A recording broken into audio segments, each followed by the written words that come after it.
Hey guys, welcome back to our podcast. Today, Rickie will be discussing her views on building a personal style. Hey guys. So basically what Dan mentioned is today we're kind of talking about personal style. If you want to know, he gave a lot of good tips on building your own personal style in the last podcast. And in this podcast, I want to kind of talk about a little bit how I feel like I found my personal style and maybe some tips that could help you find your personal style as well. So I think one of the main things is that before we even find our personal style, we are often told what our personal style is, which is kind of unfortunate because then it kind of plants a seed in our minds like, oh, this is my personal style, instead of having nothing been said and you kind of discover it on your own. It definitely doesn't have to be a bad thing. I'm sure whenever someone's like, oh, you look really good in this, or your dancing is very complimentary to this style, they're genuinely just trying to help you. And I think that it can help you, but that it's very important not to only listen to what other people have to say all the time.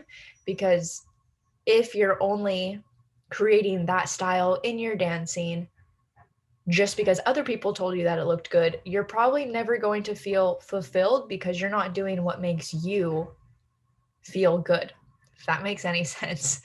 So, I want to talk a little bit how I found my personal style. And since I was dancing from a very, very young age, I always had people telling me that, oh, you're very tall and you're very thin, so you have to wear this, and this doesn't look good on you. And this type of choreography suits you, and this choreography doesn't suit you. And I was constantly being told what is good for me and what's not good for me. And I'm a very impressionable person in general, not counting the fact that as a child, you're automatically more impressionable. So, kind of having those ideas in my head, I kind of just followed them for a lot of my career.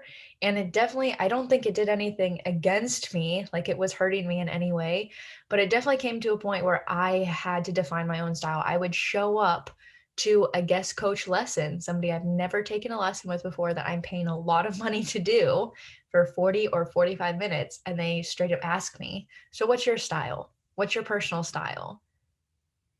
And the only thing that I could think of is what other people had told me, not what I could find for myself because I never thought of it for myself. So then it came to a point where I actually had to find my own style, my own way. And for me, a big part of that was finding my style. This might sound really weird, but for me, finding my style in my dancing comes from the music. I have a very, I would say, specific taste in music that I like to listen to during practice, that I like to watch YouTube videos of from certain competitions because I enjoy the music. And certain competitions I like going to because you can predict what type of music that they're going to play. Um, and I found a lot of myself enjoyed my dancing based on the music. Um, that being said, you can't control what music is played at the competition, so you don't want to get too caught up in that aspect. But I think it did definitely help find my style because a lot of the type of music I would like to listen to would reflect in the way that I'm dancing. So if you're listening to a super, super crazy, wild samba song, it's very likely that for me, being a very emotional dancer, when I would go on the competition, I wouldn't think with my head. I would just do whatever comes to me. So if I have a crazy wild song come on in the competition or rounds of practice, my dancing would reflect that song. And that would help me to find my style. If I liked that style, if I liked dancing that way, or I didn't feel myself that way at all. Another big one for me was, this is kind of more for girls, I would say, but still can be applicable to guys, is practice wear and competition wear, which sounds super, super like superficial, like, oh, you find your style just based on what you're wearing and what you're listening to and not your actual dancing. But I find that it influences my style of dancing a lot.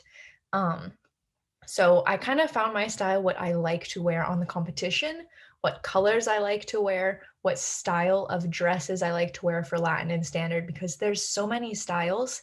And my whole life, because I was basically a stick when I was growing up. People told me I could only wear certain designs to look a certain way on the floor because we're being compared to other people constantly. And you're trying to make yourself look the best. So once I kind of not decided what other people told me was good, but once I saw myself on the floor when I was getting dressed for the competition, when I would watch videos and see pictures of myself in dresses that I liked, in styles and colors that I liked, every time I would go to put that dress on, I would feel more confident because I found a dress that is actually my style that I like, not because somebody told me that it looks good on me, because I'm going to be honest, every time I go to a competition and I have a new dress, there's still going to be people that says, "Oh, I love your dress. I love this new dress. Where did you get it? It looks so good on you." Which is lovely to have those compliments, but if I don't feel like that dress is my style, I'm not going to feel as confident when I'm putting it on, and that is going to turn my dancing a little bit differently that day than maybe compared to another competition. So definitely the music that I would listen to helped me define my dancing style. The dresses and colors that I would wear, not only in competitions but also practice wear, would help me find my style in my dancing. And I think a lot of girls can relate to this because, like, when you're wearing a certain design, it can make you feel a certain way and can project your dancing differently. And you can feel completely different that day compared to when you're wearing something else. And this definitely, I can say, probably doesn't affect some people and does affect others. And I'm one of those people that I'm very like influenced by what's happening around me. And I like to create a good environment for my style of dancing. So I would definitely say that take into consideration what makes you feel a certain way, what makes you feel not good, what makes you feel better, what makes you feel strong, powerful, confident, what makes you feel, what are you wearing or you're listening to, or a piece of choreography that makes you question yourself. You have to look at all the good and all the bad, and from the good and the bad, kind of how Dan was explaining in the last podcast, pick apart what you're finding and build something for yourself. And once you find your personal style, what choreography you like, what music you like, what you like to wear, how you like to prepare yourself for the competition, this is all has to do with your dancing style because it's not just dancing. Because when you look at a dancer who has a really unique style, I can guarantee you what they do in their practice and in their daily life and how they dress and how they prepare is not going to be the same as everybody else because all of that is catering to their specific style that you see on the floor. That's just the product of everything else that's happening on the side. So I definitely think you should take a step back only from your dancing and look at a bigger picture and see all the other things that are influencing your style and look about things you want to keep and maybe some things that you might want to change or try differently and find whatever makes you feel the best in your dancing because ultimately whenever you go on the floor you always want to feel your best so you can create the best performance and be happy with your dancing because that's when the joy of dance actually comes out, which is why we're dancing in the first place, which is why we have the long practices, which is why we make all those sacrifices. So I think that's a huge part and I hope that maybe this helped a few people or even one person help to find their style and define what can make it better. Well, yes, thank you for sharing, Ricky. The thing is, guys, it's very important to have fun, first of all, when you're dancing.